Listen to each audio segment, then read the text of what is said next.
birabujwe gutwara ikinyabiziga ufite inzara ushonje. Guys, ari ikintu ngiye ntumva neza nshaka ko duhurizaho hano.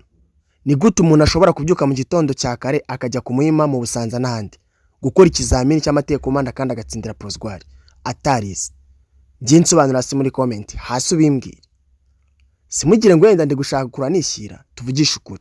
Ubundi ni gute amategeko y'umuhanda arigwa agasobanukirwa neza inde nakabona akajya mu kizamini?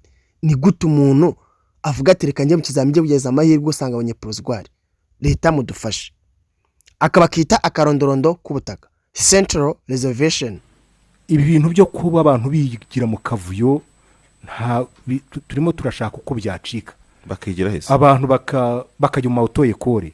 Apana ko umuntu yiga mu wenda mu mihanda cyangwa se aba mu Kinamba yirirwa hanagura imodoka, wamusigira urufunguzo rw'imodoka ngo akayigukuriraho, ejo ugasanga ariyandikishije aje ku kizamini. Mu by'ukuri ya muntu ntago bayiriza amategeko y'umuhanda, cyo nicyo cyambere.